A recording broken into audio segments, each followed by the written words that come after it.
I'm fine. I'm healthy. I'm taking care of this. This is fine. No, no, it's not gonna get me until it gets you. Let's forget about the hernia. You have HIV.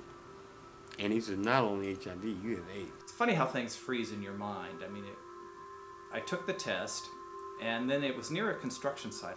And I remember just looking at the plywood and thinking, I'm boxed in. What have I done?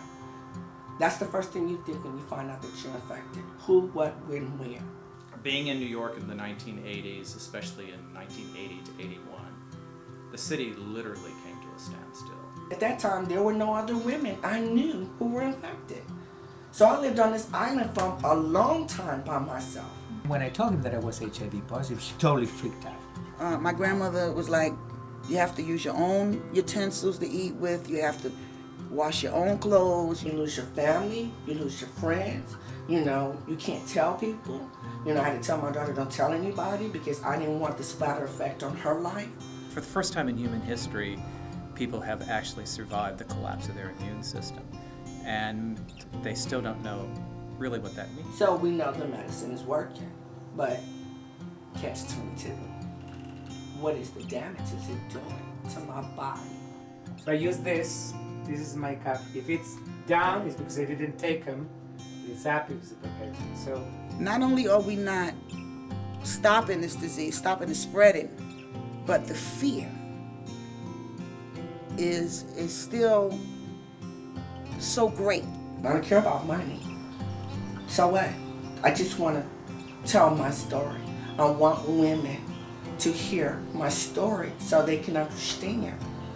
Black and Latino women are the first infected, the number one infected. And we're still walking around like we cannot be infected. This disease has found its way into 3 generations in my family. 3 generations. It's got to stop somewhere.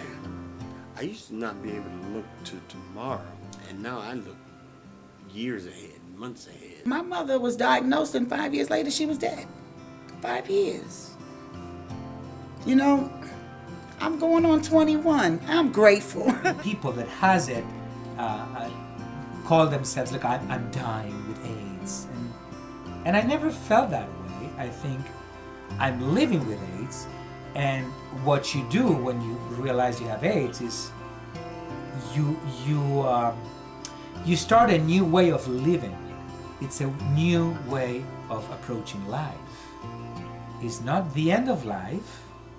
It's the beginning of a new way of life.